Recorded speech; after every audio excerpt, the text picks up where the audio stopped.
Peter Volevin from his absolutely groundbreaking book, The Hidden Life of Trees. You know, for the longest time, commercial forestry just kind of looked at trees as, well, raw materials, just isolated competitors fighting it out for light and water. But Wolevin's decades in the woods totally flipped that script. He reveals a bustling, highly cooperative community that is just way more complex than we ever imagined. Picture this. You're walking right alongside me on a cool, mossy, shaded trail. You stop and you look up at this towering, ancient beech tree. I want to challenge you to look a little deeper. Because when you see that tree, do you just see a solitary individual? Or do you see a single part of one giant, breathing entity?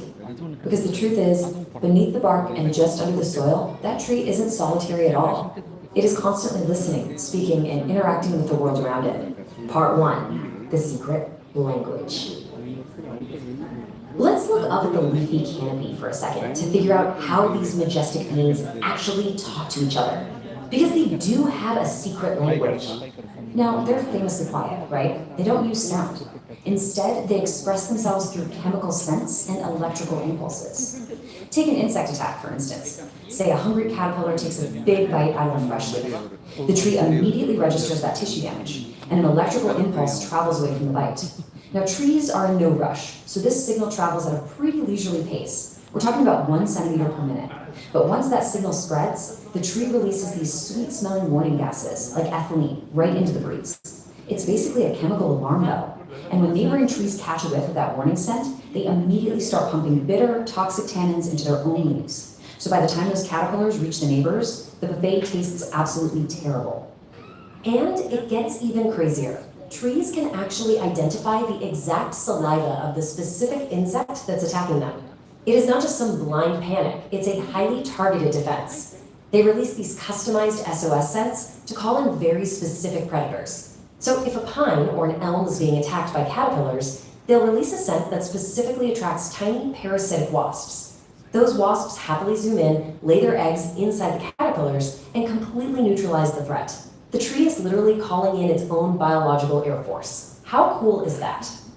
Which brings us to part 2, the World Wood Web. While the breeze carries those airborne warnings, the true magic of the forest connection is actually hiding deep down in the soil, right beneath your boots.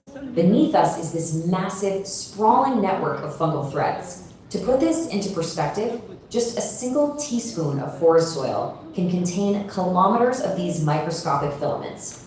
These fungi wrap around and literally penetrate the tree roots, acting like a high-speed biological internet.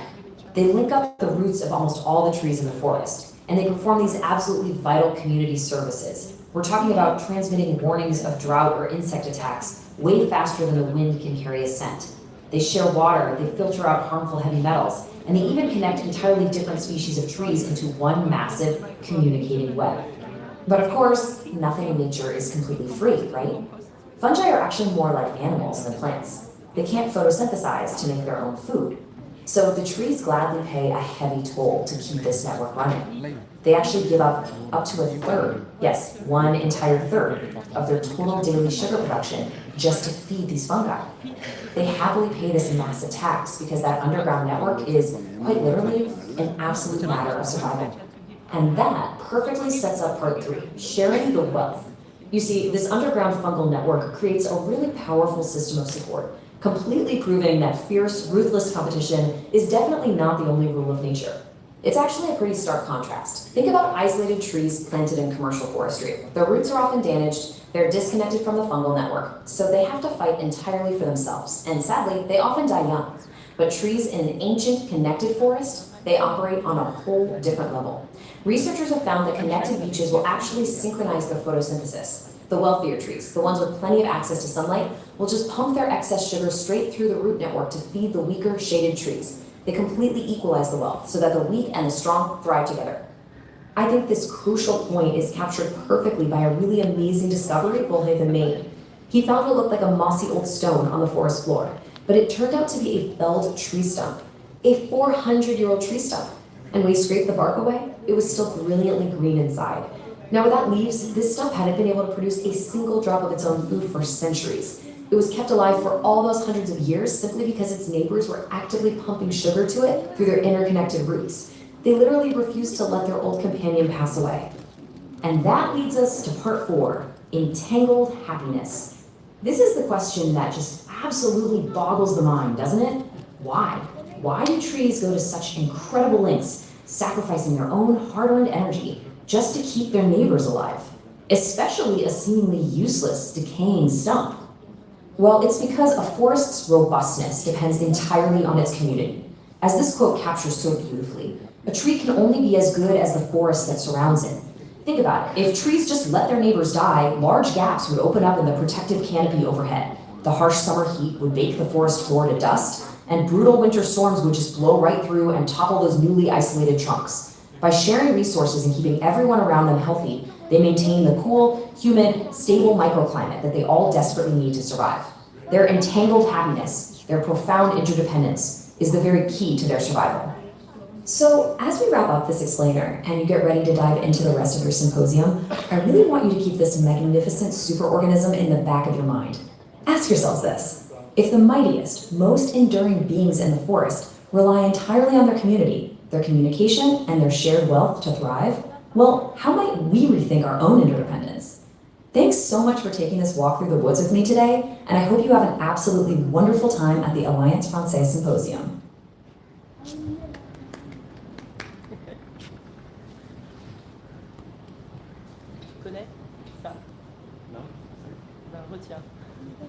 C'est l'IA génial avec lequel j'ai fait ça. J'ai fabriqué ce truc.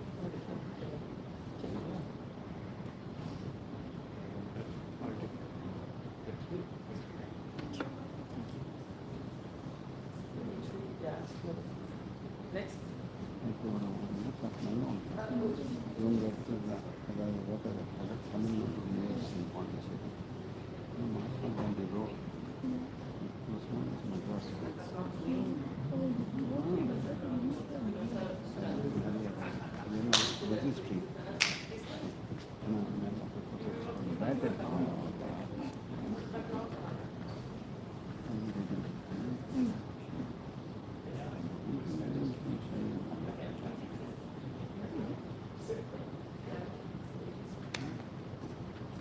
No, c'est une nice back.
Juste 20 minutes pour que la danseuse fasse sa danse. Je l'embrasse.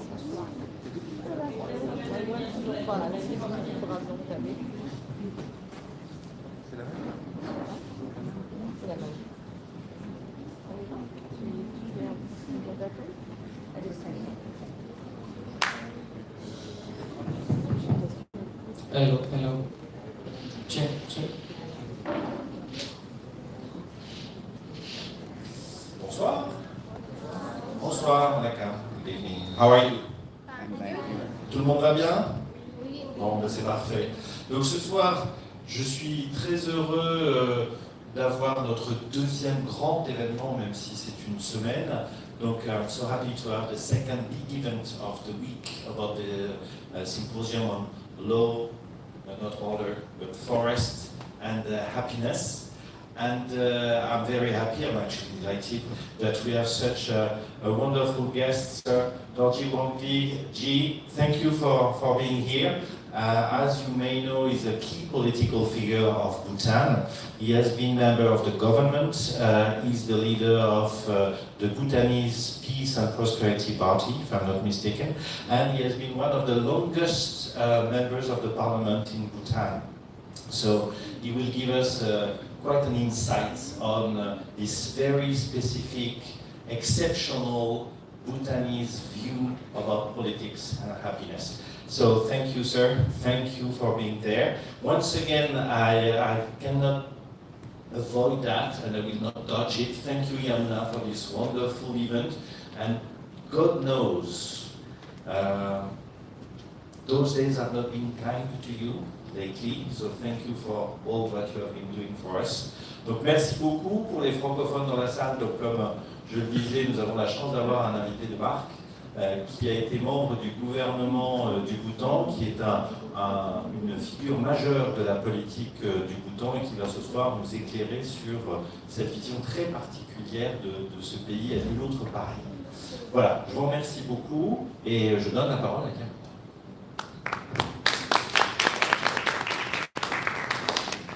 Kuzuzampola. We are starting by welcoming Bidisha.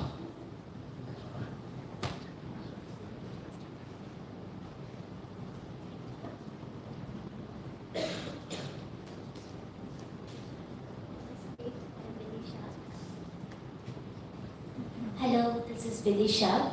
So this evening we are talking about the forest, about the happiness, about the environment, about the sustainability, about the preservation. So here I present you a composition. It's a repertoire called Bharatanatyam and Vani from Kalakshetra. It is a composition by musician Papanachan Shivan, who lived long back. Deals mostly with the temples, the gods and the mythology, but here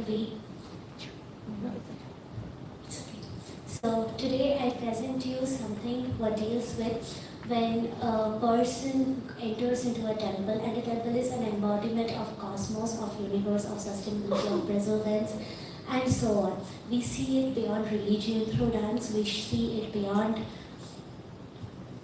humanity, beyond identity, when we express. So here it talks about how there is two eyes are not enough to see what is happening, the beauty you have created, the universe you have created. How is it enough with two eyes to absorb all the beauty you have created?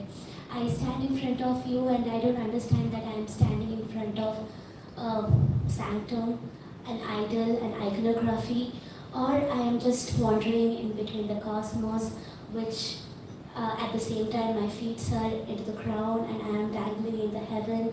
I don't understand that the fragrance of the flowers I am inhaling, it is coming exactly from the picture I am seeing, or I am actually, through you, I am into such a situation where there is a pond and the lotus are freshly blooming, the moonlight is falling, soothing.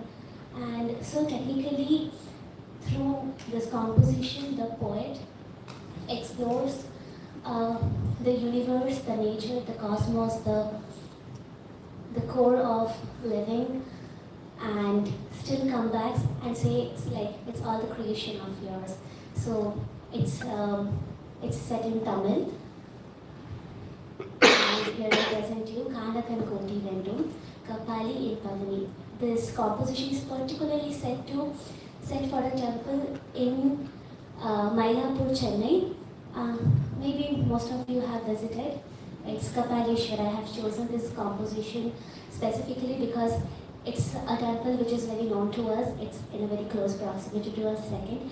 And second thing is it deals with cosmos, happiness, preservance, sustainability, and through movement, through ideas, through expressions, how you transcend beyond what you see, and you come back, and it's a loop of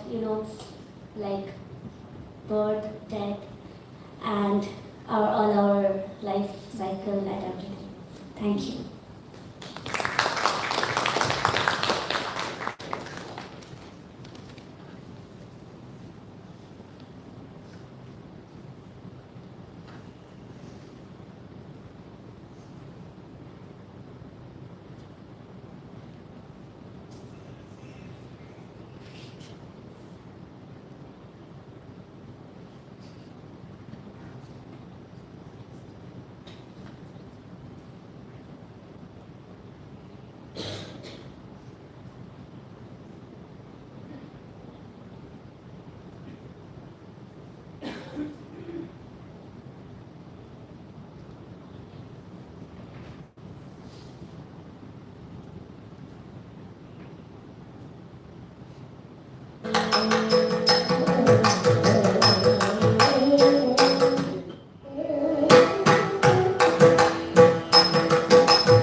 Thank you.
you so much.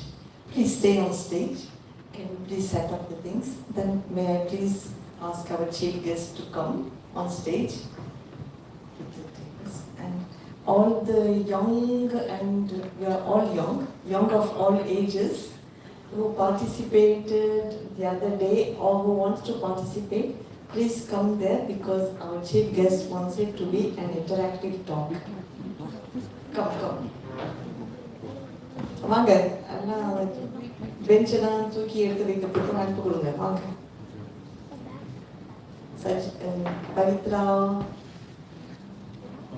Deep students எல்லாரும் வாங்க please come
Any other young of any age who wants to come on stage, please do. Please sit. So, our chief guest is invited to give your insight about what is gross national happiness concept and how does governance take into account the environment issue, including the notion of happiness. And then all these young people are going to ask you many questions.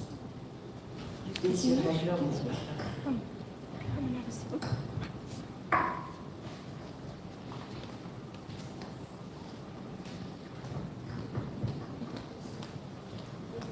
Someone else? Anyone else? Adults are welcome as well. Any adults who want to join?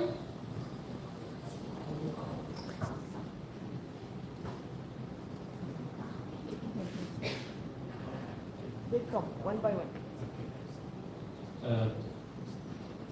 Good evening. Vanakkam. And Kusosanpo. That's the Bhutanese version of greetings. I am deeply honored and privileged to be here, and I would like to thank Alliance France, and in particular, I would like to thank Madam Yamuna for getting me here through 4 international airports in one day on 25th May.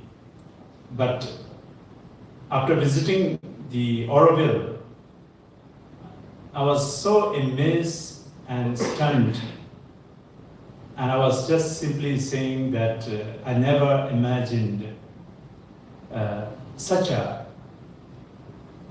beautiful things, such a beautiful concept, such a noble initiative existed. I never imagined such thing existed, and it is really, really something highly inspirational for us. I think I'm here to talk about, I was given the subject where happiness governs the world. I guess it means how, in Bhutan's context, happiness, the concept of happiness, shapes environmental policies, the forests. I am not an expert on forests, but having been in the public service for more than 13 years and in the parliament for 15 years, in total I think almost like 29 years. And I had uninterrupted service of almost 29 years, 29 years in the public service, civil service plus politics. And this is a rare opportunity for me to breathe being a free person. So this also made me possible to be here with you all. I'm not an academic. I should say I am a politician trying to get my one foot into academics. So if you throw me very sophisticated academic questions, I'm going to be thrown under the bus. So please save me, keep me on the seat, not under the bus. Well, let's go to this question of happiness. Many of you may have heard of happiness and Bhutan being synonymous. When you hear about Bhutan, you should be, inevitably hearing about happiness. And the happiness, the issue of happiness in Bhutan has been, I think, exactly 40 years now. And since I see a lot of young people here, and of course, in general, who may not have heard of the happiness, in particular, gross national happiness.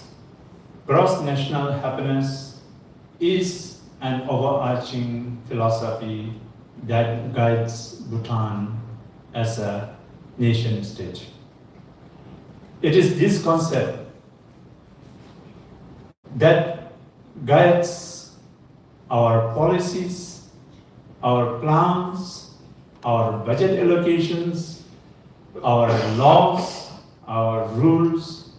So anything we do in Bhutan,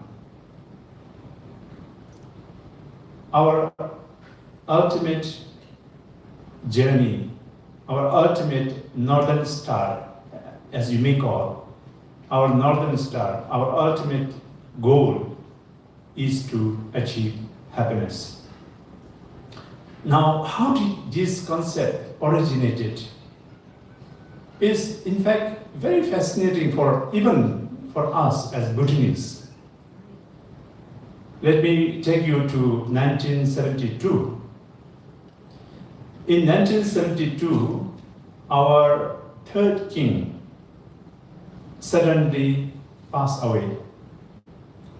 And his son was only 16 years old.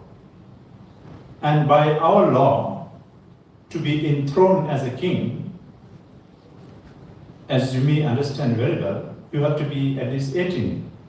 You have to attain the age of majority. So he was not even eligible to be enthroned as a king. So he was just 16 years old. And by our governance structure, a governing council has to be put in place for 2 years till the crown prince attains the age of 18. But after their first meeting, they concluded that despite his age, his maturity was far beyond his age. And it was not necessary to wait for 2 years. So he was given the charge. So he became our king, the fourth king, became the world's youngest king at the age of 16. And of course, he was enthroned officially only at the age of 18, of course. And then, let me jump next, let's say, 11 years, 1987, which means he was just 31. And this concept of gross national happiness was promulgated by the fourth king in 1987 at the age of roughly 31. And how it came out was that he was interviewed by a British journalist named John Illard, who was working for Financial Times of Britain, Financial Times. So the context of his question was, when he took over as a king, Bhutan was so poor, so poor. You know, we are a mountainous country, and you know, we have a saying in Bhutan, every valley had its own king. Every valley had its own kings, because it was so inaccessible from one valley to another valley. We had to cross the mountain, there were no roads, and because of this terrain, Bhutan was, when the fourth king, a young king, took over as a king, Bhutan was so poor, and the journalist asked him, how are you going to raise the economic status of the people? How are you going to raise the living standard of the people? And in response to this question, what he said was, yes, raising the living standard, the income level is important. However, the more important is to pursue contentment and happiness. I repeat, he said, yes, raising the income of the people is important. However, more than that, pursuing the contentment and happiness is more important. So, basically, he prioritized contentment. Now, due to time, I'm not going to explain, but I think what contentment means, I think you can think over. So contentment, happiness, stability, culture, and people's way of life. So these were the most important things he emphasized at the beginning of his reign. And let me now really jump fast. Then this was officially documented and put in the form of national policies. And then officially, based on this statement, in King's statement, then the state came up with so-called 4 pillars of governance. So for a nation to be harmonious, to be better economically, to have the stability, and for the people to have contentment and happiness, ultimately we need 4 things. We need to focus on 4 things as a nation state. So first one, good governance. Second, sustainable and equitable socio-economic development. And I really want you to pay attention to the term, especially equitable socio-economic development. A lot of things around the world had gone wrong, focusing too much on economic part. And Bhutan, from the very beginning, started focusing on sustainable and equitable socio-economic development. sustainability is important, equity is important, then social as social capital, social whatever you may say, social is basically harmony, relationship, social, cultural, those are important. So first pillar, good governance. Second, sustainable and socio-economic development. Third, environmental conservation. And fourth, cultural promotion, cultural preservation and promotion. So this became the guiding philosophy, the guiding policies of Bhutan. And from early 1990s, all in our, by the way, we follow the same economic planning cycle as India. In fact, we have imported from India, I must admit. So we follow the 5-year plan. So currently, what we are implementing the 13th 5-year plan. India's is what now? Maybe 15, 16, I don't know, maybe more. But this is Bhutan's 13th 5-year plan. So we have 5-year cycle plan. So all our plans, all our 5-year plans are drafted, structured and drafted on the basis of 4 pillars of GNH, gross national happiness. Then we have what we call gross national happiness, 4 pillars. Then we have 9 domains, that sub pillars, 9 domains. Then we have 32 indicators.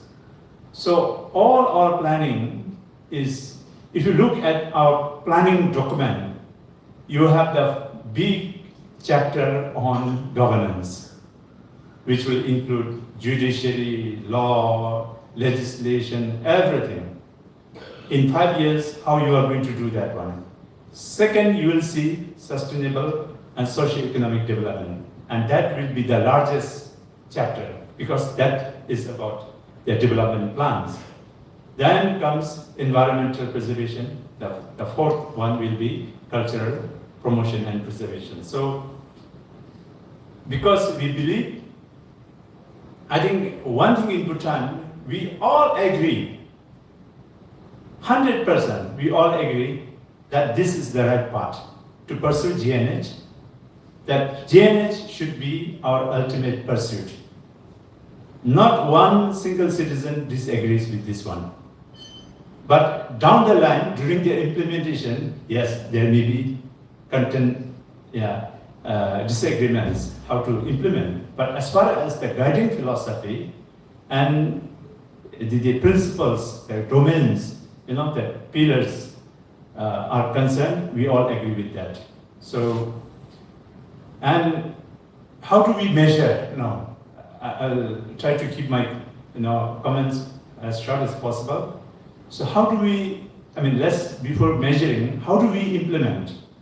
So the plans and programs, all our plans and programs are drafted based on the GNH pillars, GNH domains, and indicators. Based on that, you call it, key performance indicators, sectoral performance indicators, national performance indicators, NKRA, SKRA, KPI, these are the planning jargons we use. So key performance result areas, sectoral key result areas, national key result areas, district key result areas, sectoral key result areas. So all these are very well coordinated and coherent. And then every plan, we have so-called GNH screening tool. So all plans and programs of all sectors, we have to be put up finally to even the district plans will have to be put up finally to the commission, which we used to call Gross National Happiness Commission. And their duty, one of their duties, of course they have a broad duty, one of their duties is to use the GNH screening tool and pass all the plans and programs through the litmus test of GNH screening tool, plans and policies. So once the plans and policies pass a GNH screening tools, then automatically the budget is aligned, budget allocation is aligned with the GNH screening tools. And then even then the laws in the parliament have to go also through the same. So in essence, what I'm trying to say is that GNH, when we are talking of happiness in Bhutan, it is not something theoretical. It is something that we have been implementing in reality through policies, through laws, through bylaws, in real. And let me try to conclude. Now, how do we fare today? Maybe this is my last part. Maybe I'll spend 2 minutes there. Now, how do we fare? I think that's, you have been doing it for 40 years. On the first pillar, governance, in the International Transparency Corruption Perception Index, because this is one of the index used worldwide to see, to judge whether the good governance is there or not. So we rank today 18th best cleanest country in the world. 18th. Out of probably 194 to 200 countries, because UN member is 194, 94, 95, it keeps on changing. But altogether, we have more than 200 countries. So we rank today under the CPI, Corruption Perception Index, CPI index, 18th in the world. Second pillar is socio-economic development. And that, the parameter we use generally is the per capita income. Globally, we are on the range of 100 to 110 top in the world. Anyway, Bhutan's per capita income today is $4,400 US. And today, what is happening in Bhutan is the exercise so-called 10x, which means by 2034, Bhutan is aiming to become the developed country, which means we are trying to push our per capita income to $12,500 US. That is the threshold of a developed country today. I don't know if you are aware of that. So to be a developed country, your minimum threshold of per capita income has to be 12,500. It keeps changing a bit, but it is in the range of that. So 4,400 by 2034, we are pushing to achieve being in that list of at least entering the gate of the developed country. So, not too bad. Environment, the third pillar. How are we doing? I don't know if there is another number one in the world. We consider ourselves one of the top 5, top 2 countries in the world in terms of environmental protection and preservation. And I say it very consciously. Yes. And in South Asia, we are considered number 1, definitely. And then the fourth pillar is culture. I hope I am the testimony here. We have the richest culture in the world. But all countries have their, in terms of culture, you can't say that country is rich or this country is rich. But what we can say is that this is what we value as a country. The fact that Bhutan is a country that has never been colonized by any country in their entire history, from the beginning of time. So, and we attribute this success of being an independent country since time immemorial to our culture. So for Bhutan, especially for Bhutan, we think actually culture is our first defense of independence. We don't have big armies. We can never have, we can never, win by economically or militarily. So our culture is our biggest security. And I invite all of you to come to Bhutan and see for yourself, our costumes. It's not only the costume. As I told you in the beginning, the fourth king said, contentment, happiness, and the Bhutanese way of life. So he was referring that our identity is the best defense for a small country like ourselves, of Bhutan. So ultimately, what I'm trying to say is that we have pursued this concept of happiness and 4 pillars, 9 domain, 32 indicators, of course, so many parameters of measurement. And today, after 40 years, I think we can't say we have been absolutely successful, but definitely we have reached dividend of following the GNH path. Thank you. If you have, sorry for taking too much time, but I am,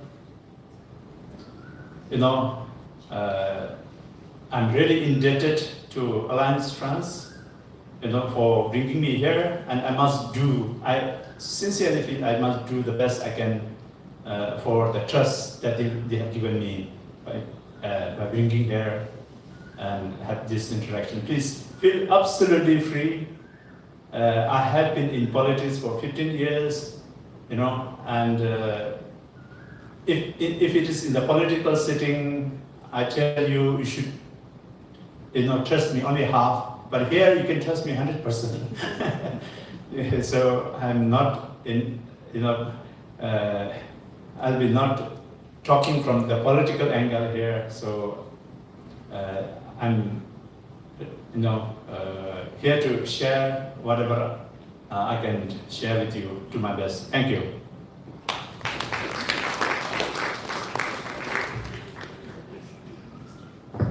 Thank you so much, Dorjina. I immediately have a first question that is jumping from the public. Thank you for your wonderful talk on Bhutan.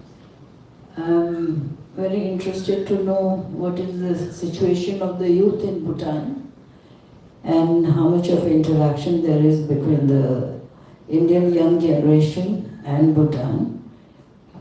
Do your Bhutanese young students go to Indian universities? Do they travel the world? And what is the education system that dominates in your culture?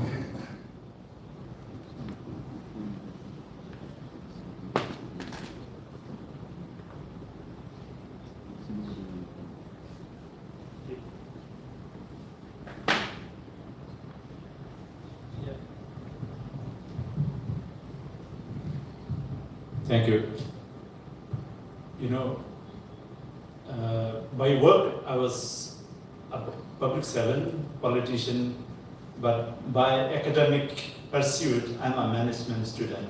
So I believe in efficiency. So I'll take a couple of questions, then I'll answer together. Yeah.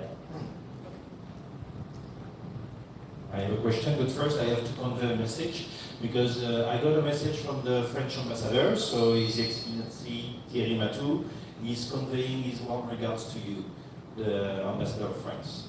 So thank you for that. And I have a question actually, it's maybe a follow-up of Taba's question. It's when I look there, I see Vidisha, Arok, Angela, Sajita, all those young generation. And we know that it's a social question, not a political one. In Bangladesh, in Nepal recently, there's something funny going on in India about little crawling insects. I won't go there for the political thing, but socially, is there maybe a switch, a change in the youngest generation, maybe the Gen Z or the millennials of Bhutan, in terms of definition of happiness? Is their definition of happiness the same than it was for the previous generation, for your generation? So is there a switch, and do they express that change of view about happiness?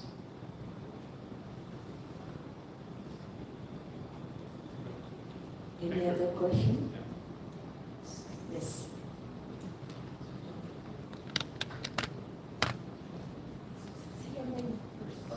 The experience was very nice and pleasant, but I'd like to ask one question. Is the population in Bhutan mainly in the younger workforce or in the elder people community? Because that would directly affect the society and the community of Bhutan. Thank you. Thank you. Yeah.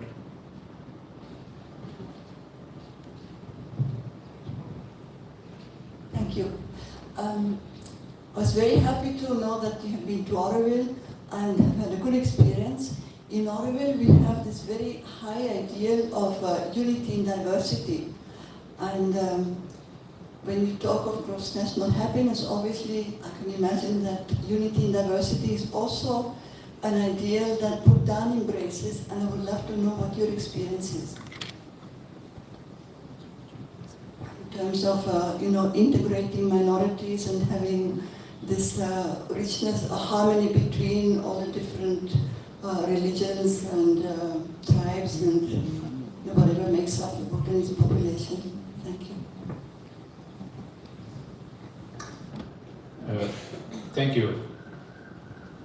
I see some commonalities between the first and the second question relates to youth in general. First question, I hope I understood. Yes, whether you talk about Gen Z, millennial, actually I have been in the last 1 month attending actually 3 seminars on Gen Z, and one of the resource persons, he's an Indian, Nikhil Ramnath, I think it's very popular. So he was giving his perception. Anyway, in terms of youth,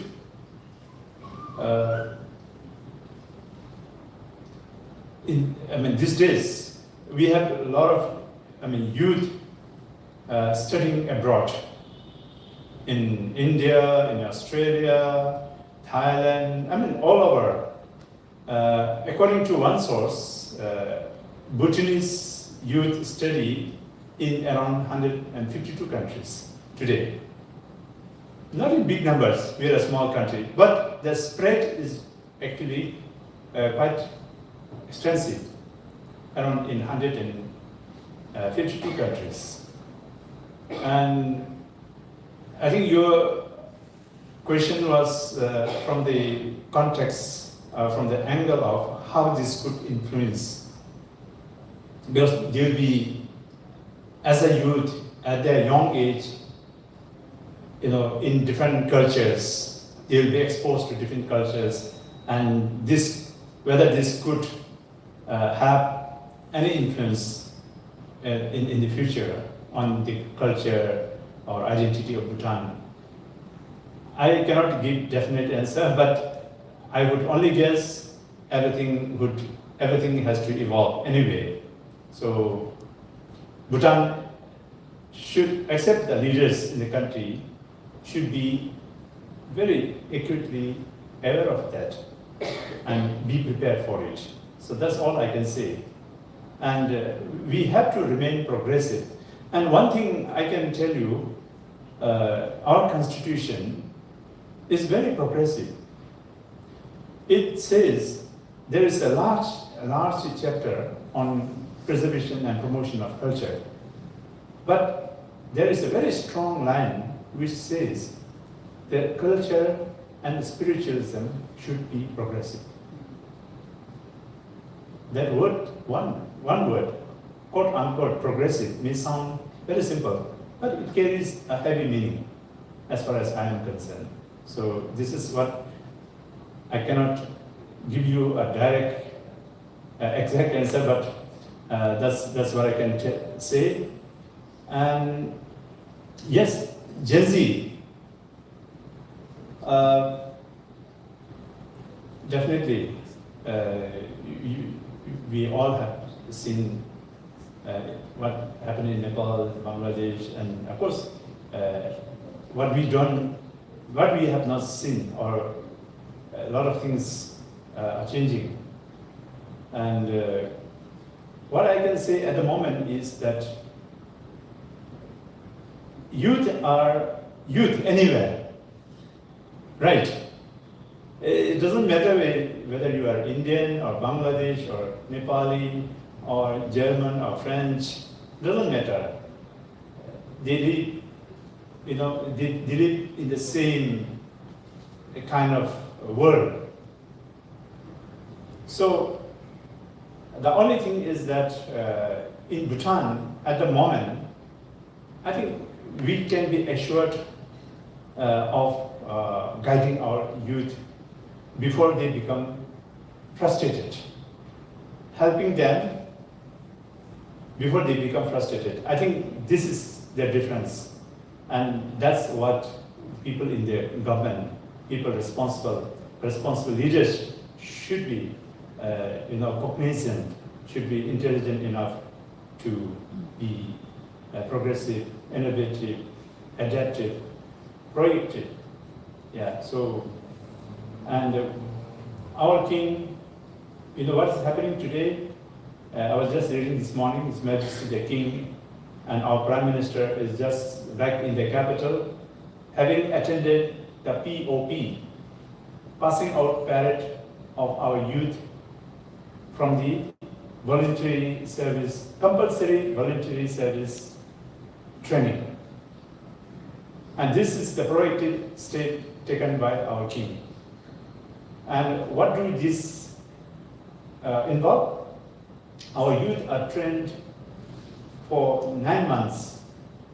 3 months, like this is the model we have picked up from Singapore, South Korea, and I think a few other countries.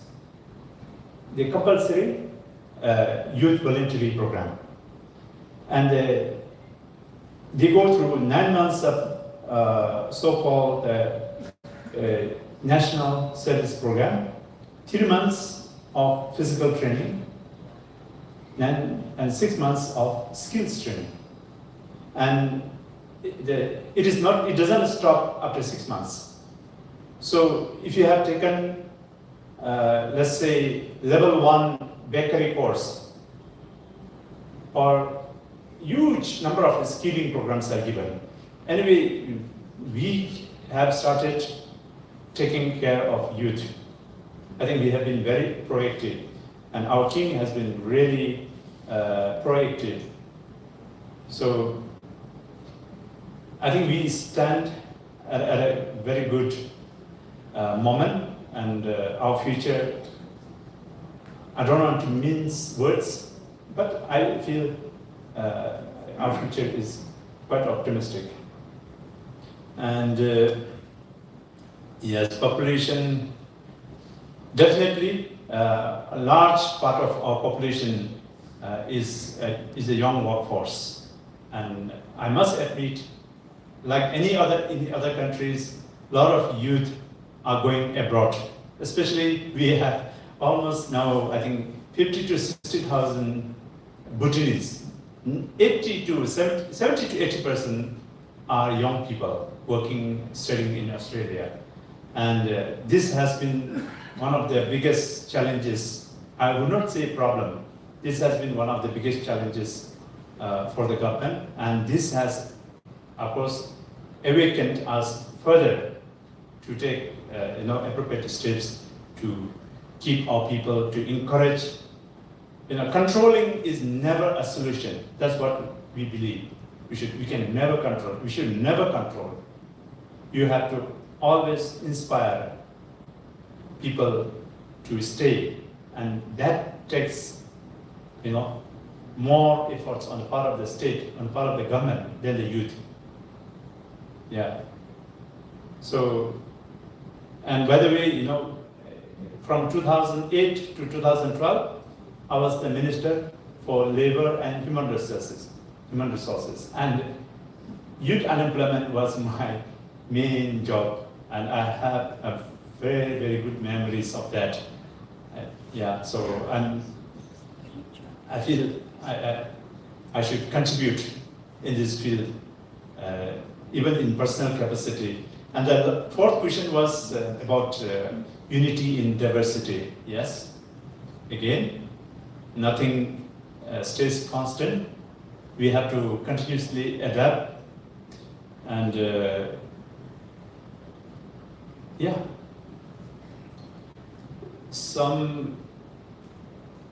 we have had, like any country, certain issues at certain point in our history, but our leaders have been always proactive, always proactive. And what I tell you is, when I was a young boy, that could be in 1980, 83, 84, 83, 84 I'm talking, a young boy, And I come from a very remote area in Bhutan. And suddenly, we had a neighbor, a boy, bringing a wife of Nepali origin. And that was the first time we were seeing a person of a different origin. And he was paid, his parents, the boy's parents were paid by government 10,000 nirtam, which is 10,000 rupees. I can't tell the exact year, but definitely it is early 80s or late 70s. So this was what our fourth king started, the integration of people of different backgrounds and culture and faith. So Bhutan is actually known for making a very sincere. Imagine 10,000 in late 70s and early 80s is million. Today could be a million. When the government, I started by talking about how poor we were when the fourth king started as a king. So despite our income, our leaders made that great effort. So I don't want to talk on different aspects, but in general, we are really proactive. We know the importance of unity. We know the importance of the importance of diversity. And all nations survive. At the end of the day, we need to all evolve. I think that we all understand. Yeah. Thank you. Sorry I prolonged answers. You had 4 questions, so just before we have any more questions, I wanted to give a testimony because I was blessed to go to Bhutan 2 times, 2009 and 2015. And I want to tell you that it was a shock. The first time we went by car, so no flight. So we had the border, we had India, and we entered Bhutan. And one main problems we had to solve in India was so striking to my eyes. While we were in India, there were a lot of garbage around the streets. We crossed the border, everything was clean. It was really a shock. We thought, look here, plastic everywhere. Look here, everything clean. So it is possible. It's a question of culture. So that's why we do have a very rich culture also in India, but we should learn to respect it more deeply by respecting first nature and not throwing garbage. So that was one of the first lessons I had when I went to Bhutan, was that respect of nature and no garbage. And then the respect of also all sorts of pollution to which we are not now even aware. First I thought, what was so,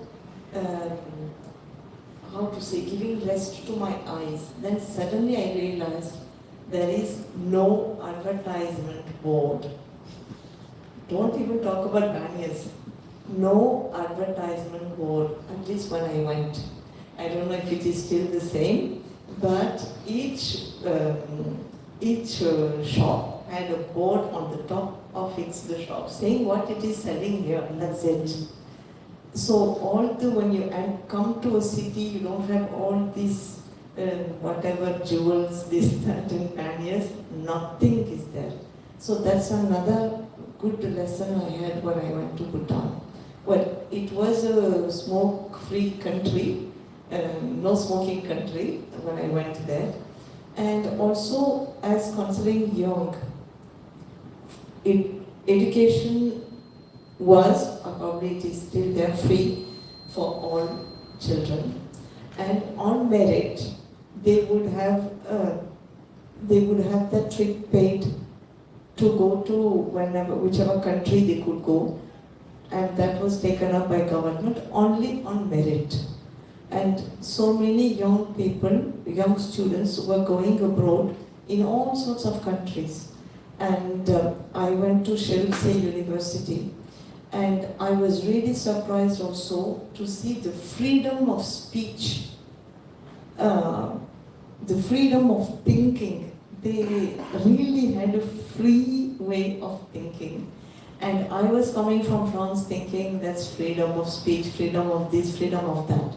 And I suddenly realized how much our way of thinking was in small boxes when I discussed with these young Bhutanese students in the university. So I wanted to make that many more testimonies I would like to say. Of course, everything was not pink, and there were some black spots, but these are, and also the traffic, because that's non-violence as a way of life. Non-violence as a way of life is the way you drive. If there is one lorry in the road and going slower and a car coming behind going faster, whenever the first one can side, it will side and let the other one go. So it's a very non-violent way of driving. So the way of life is really inspiring. And I would like just to conclude this testimony and then go back to the questions.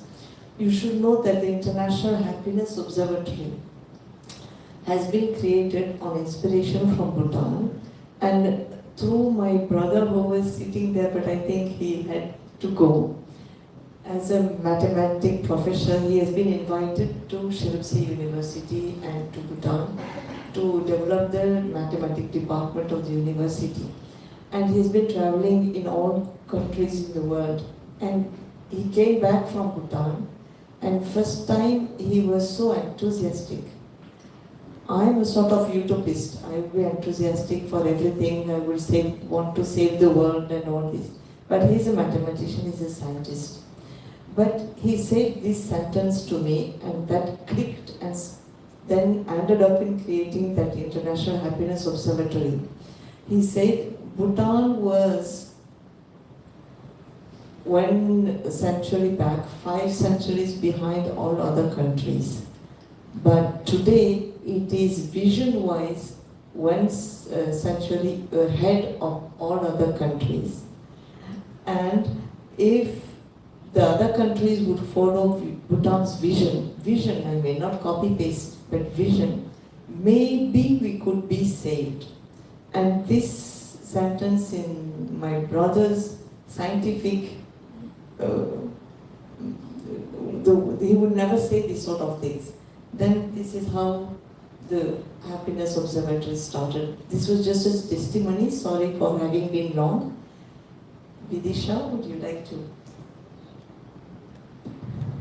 So I have a question. In this era of artificial intelligence, balancing with the youth, and of course when we talk about sustainability, preservance and future international happiness, it all starts with the youth, it all starts with the education system.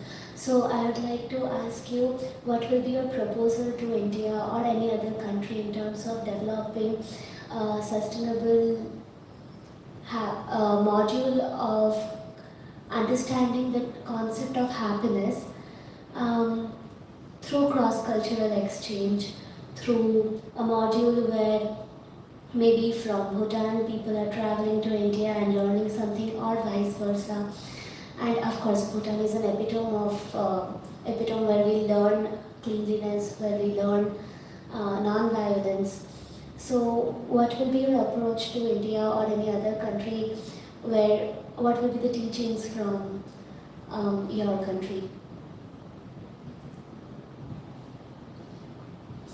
Thank you. Yeah, I'll take 2 more questions.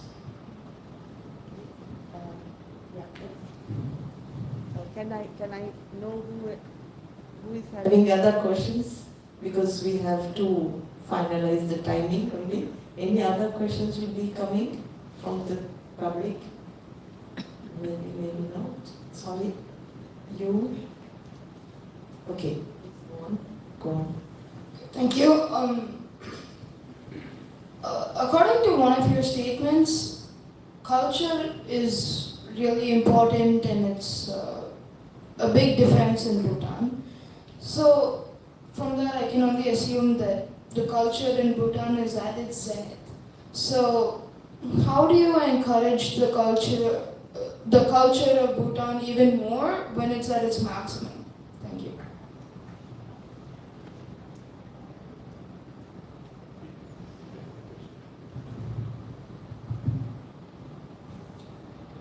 Any more? Our answers are too long.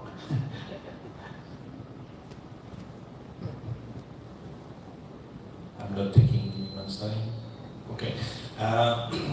During your time in public office, as you have been sitting as a minister, as a parliamentary for so long, it's a more personal question. Is your own views about happiness has changed from, let's say, from something like collective harmony to individual happiness, or how have you changed your view about what's happiness because of the public office? There was one more and final question. So 2 more final questions, quick answers. Are animals also part of the equation of you measuring gross national happiness? Yes, and? Obviously, the health pattern is playing a vital role in happiness. health better. And both physical and mental health for youth and elder people.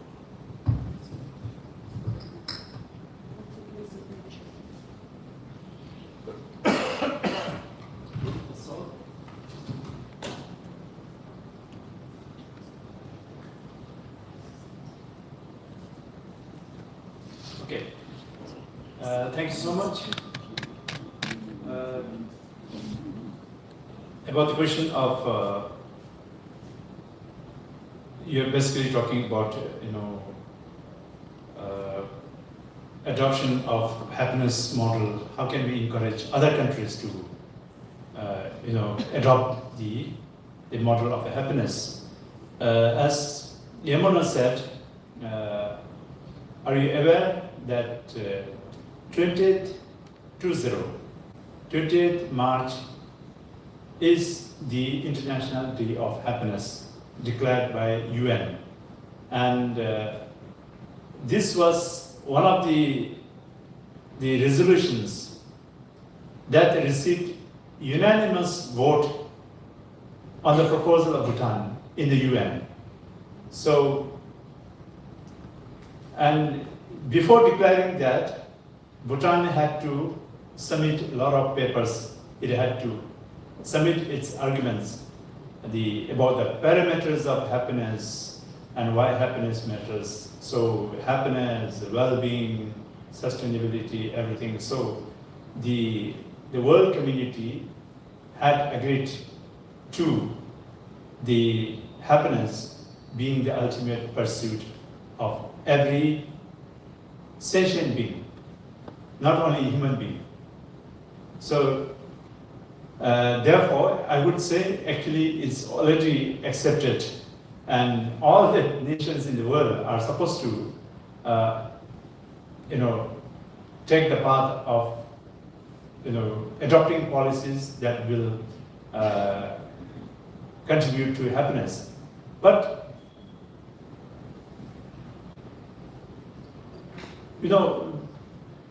all the we discussed about diversity. So the model of happiness need not exactly be of Bhutan's model. It doesn't necessarily have to be good governance. It can generally be good governance, socio-economic development, environmental preservation, culture. But how you define culture, how you define environment, how you define spiritualism in different countries, in different places could be different. But the fact is that, do we agree that these are the key components that goes to in the overall? And here we are talking more in the context of the state, and personal happiness can also differ. My personal happiness, the rating I give to different attributes will differ from, we all will have different weightage to different attributes of happiness. So I believe happiness is actually personal, but at the national level, yes, we have to agree generally on certain things. So I think we should make that distinction. At the national governance level, we agree on the broad parameters. Then you leave the rest to the people, individual people. And that's one of the beauties of our Constitution. Our Constitution says the purpose of the responsibility of the state is to create enabling conditions for the pursuit of happiness. Yeah, did you get my point? The duty of the state is to create enabling conditions for the pursuit of happiness. The duty of the state is not to give you happiness. The duty of the state is to create enabling conditions for all of us to pursue in our own ways what happiness is for each of us. Yeah, so I guess in short, this answers everything. Have my views changed as a public leader and as an individual person? Yes, both yes and no. Both yes and no. Yes, but I think it comes to the same point. As a nation, I feel this is the right. The 4 pillars, 9 domains generally covers what a sustainable nation, what thriving community, thriving citizenry, and stable and harmonious nation should pursue if you want to be that, if you want that. And I think that's, but at a personal level, your priorities, the balance of your priorities of different attributes could change from time to time. Yeah, so not a huge variation. I still feel strongly that we should support the same thing, but which is very clear, at individual level, you let people define themselves. As Yamuna said, yes, the freedom of expression in Bhutan is very high actually. If you open the social, okay, by the way, please, I hope you will not mind. I like TikTok so much, and I couldn't open my TikTok here. Is it banned here? Yes. I didn't know. I'm missing all the songs now for 1 week. So and in Bhutan, nothing is banned. Nothing is banned. You apply your rationality. You apply your judgment, whether it's good for you or not. It will leave up to you. Yeah. But don't break the rule. If you break the rule, then we will come after you. That's all. Otherwise, you should be given the liberty, the freedom to. No. But I'm not saying that we should do that. I mean, we all have different challenges. So for Bhutan, we're a small society. 1.4 billion and 800 lakhs, don't compare. Okay, there's no comparison, no. But challenges remain the same, whether it's big or small countries. We have our own challenges. So that's what I can tell you. Definitely, animal is very much in the equation. So today, as I said, in the environment, we are on the top 5, top 2, 3 in the world. And why? Because I'm not going to cite everything. Our forest coverage is like Bhutan's forest coverage is. Our constitution says we have to maintain forest coverage for all times to come, 60%, minimum 60%. And today, counting the shrubs, everything, our forest coverage is around 82. Without counting the shrubs in the mountains, proper trees, our forest coverage is 72%. And as Yamuna mentioned, yes, I can definitely say we are one of the cleanest and the greenest country in the world today. And I see every few weeks a joke posted by a neighboring Indian town people in Jaigong, which is part of the West Bengal, showing the drain running through, a big drain running through India-Bhutan border. This side is so clean, Bhutan, and this side is all in a mess. So it comes, this is usually posted by people in Jaigong to say how Bhutan is doing and that we should do the same. So yes, definitely animals, plants, environment doesn't exist without animals, of course. And the last question, yes, again, one of the biggest gifts our leaders, our kings, have bequeathed to the people of Bhutan. And this will remain for a long time. because it is enshrined in the constitution now. In the past, when we didn't have the constitution before 2008, it was the policy from the king. But now it is enshrined in the constitution. Number one, on education. Education up to class 10, minimum 10 standard, is free. Government is mandated. It is mandatory for the government to give education up to class 10, which is the primary education, free. So I was telling, in Bhutan, there is actually no room for private education. No room for private education. But if parents have money and you want to send to better school, yeah, then I have no problem in having private school. But the education is free. So it is not only primary, university education is free. And even masters, I got my masters free. Yeah, so I got my masters free. Even PhD is free actually. And we should be able to do that. We should be able to do that. We are a small country. And the second, the health. Health is free in Bhutan. And Constitution specifically says both traditional and allopathic modern medicine should be free. Yes, and this is where we spend. So the health in education is what we strongly believe at the policy level, this is the biggest equalizer for the citizen. You understand? This is the biggest social equalizer. Education is the biggest social equalizer.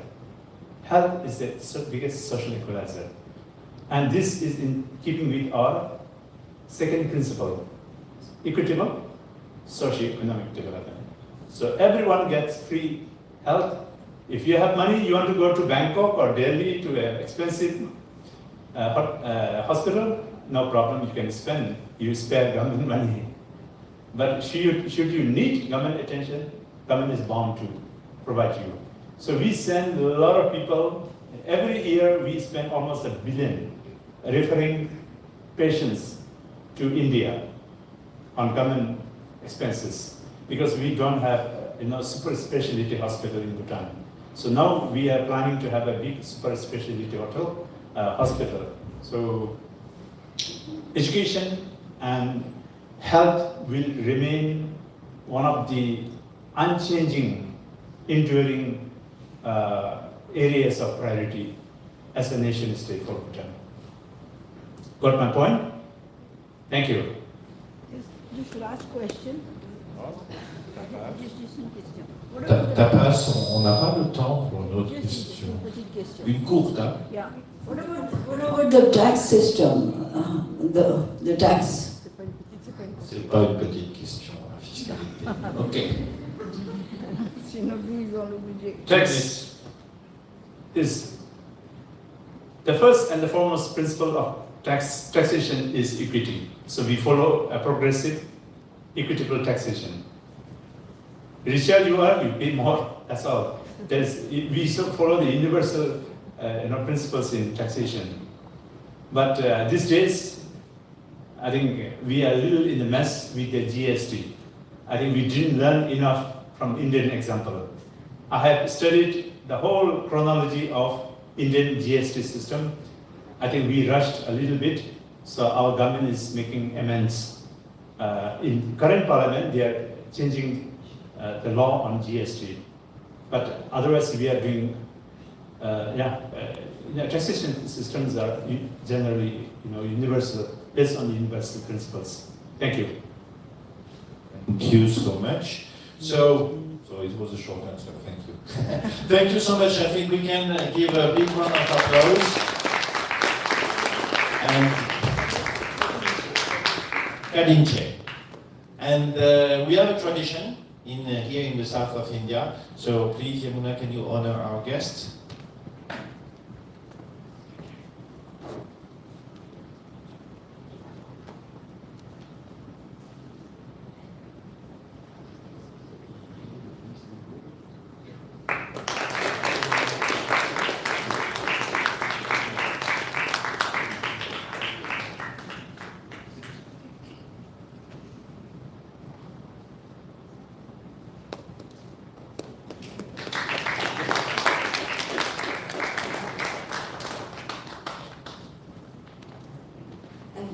And now we would like to give the certificate to all the youth who have participated. All are not here today. Any youth who participated on Tuesday evening? No, so they will get that certificate tomorrow. But Pavitra, congratulations to Pavitra. Tu lui fais venir.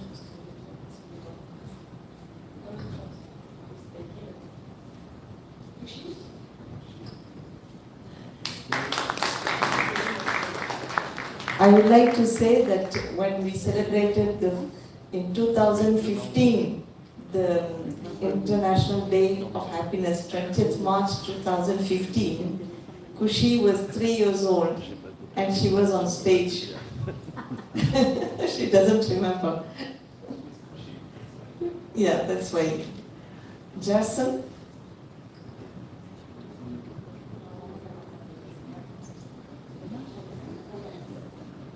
Jason.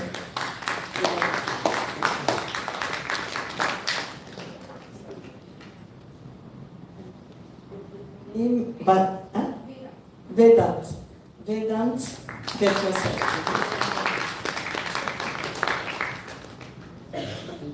And Bidisha, do you want a certificate?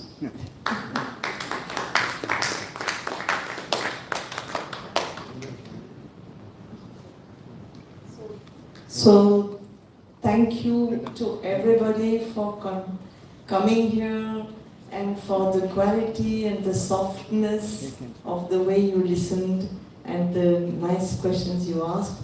Thank you, Dorjila. Thank you, Kadinche. Thank you, Budisha. And thank you for the youth who came and stood here and sit. Thank you. Photo. When people they want you all to stand for photo.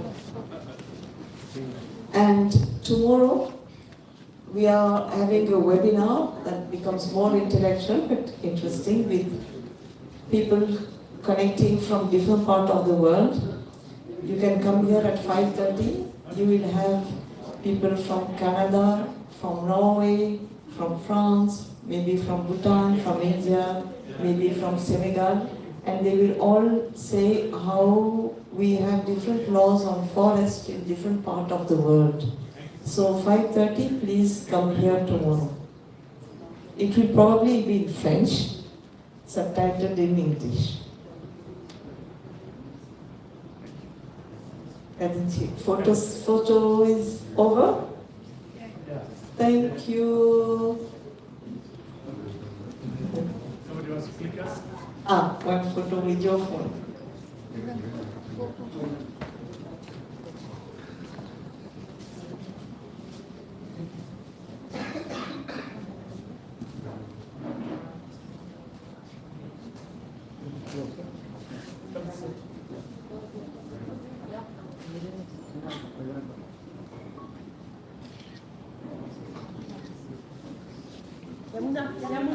Yamuna is expected on me as well.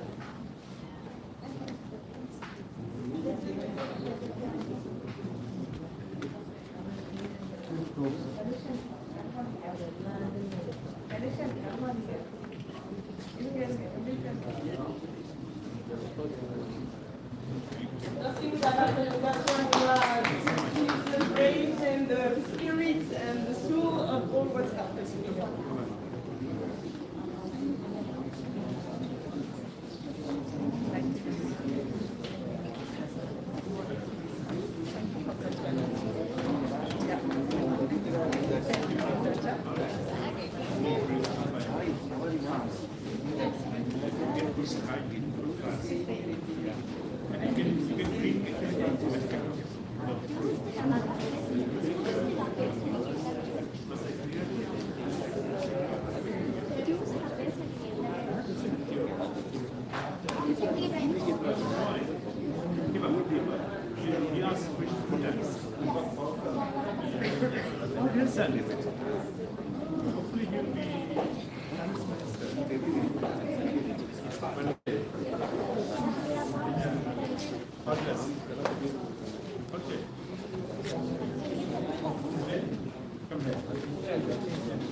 என்னோடது கையில வச்சுக்கோங்க.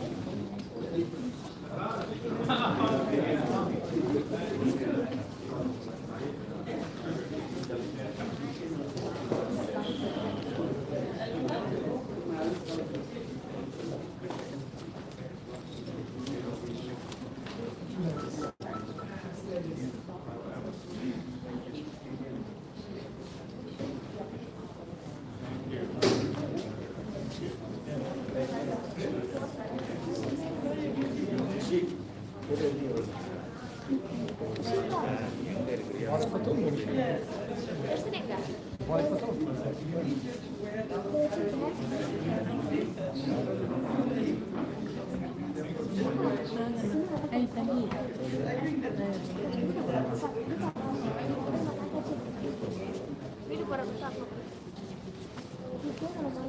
செந்தா குஷேதா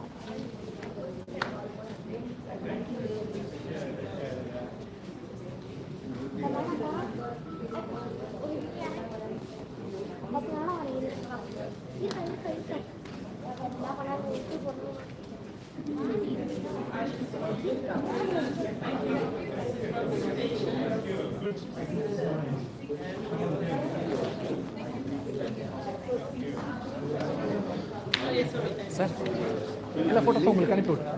லிங்க்கும் நான் sir share பண்ணியிருக்கேன். உங்கள் number தான் எங்களுக்கு இருக்கா? இல்லை சார், நான் உங்களுடைய நம்பர் சொல்லி 9432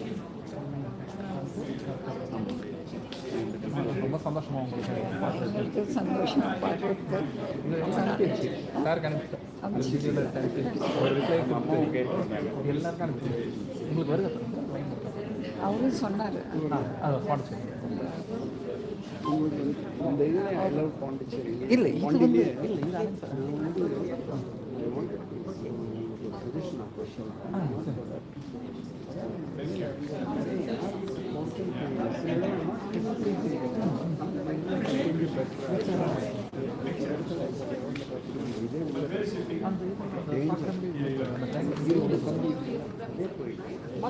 அதை போய்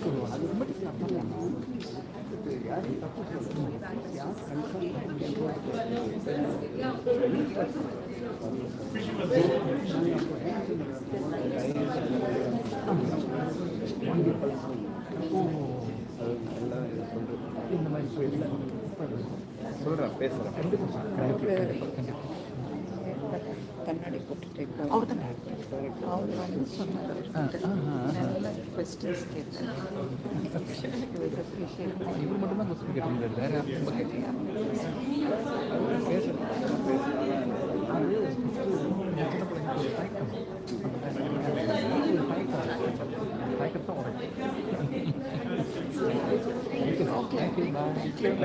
பார்ப்போம்.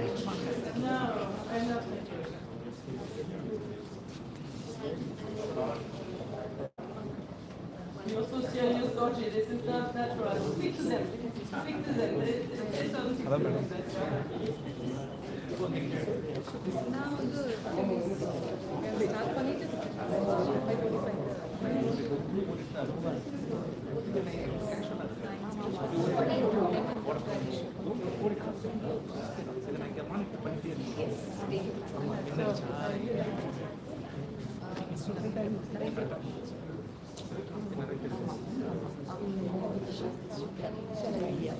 non, on lui a pas donné finalement parce qu'on allait donner le book, je crois.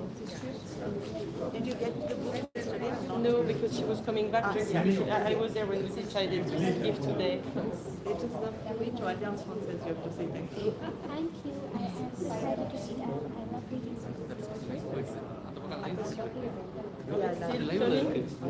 Yeah. எங்களுக்கு தெரியாதவங்களோட போயிட போறீங்க ஒன்று.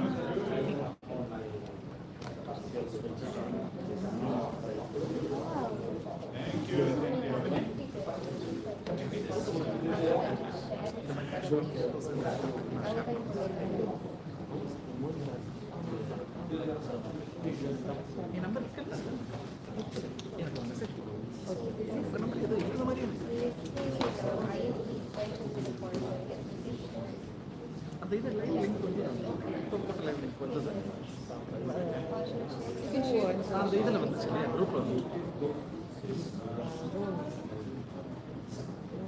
அது அப்படியே ஒரு அவ்வளோ நான் இதை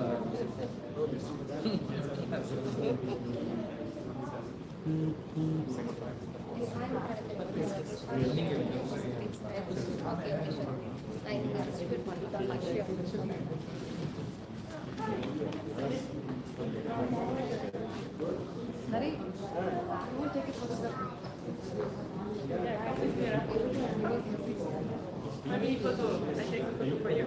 You're on stage. You're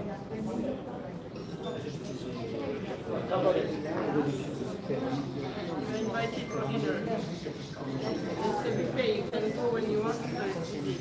We just cross the road. Yes, come.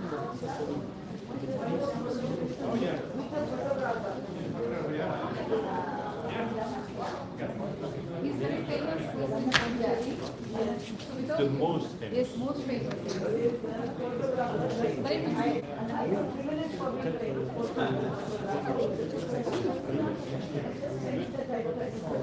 Hi, Papa,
அது வாங்க பாருங்க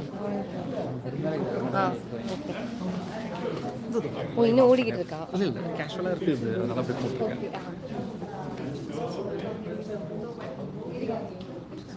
ஓகே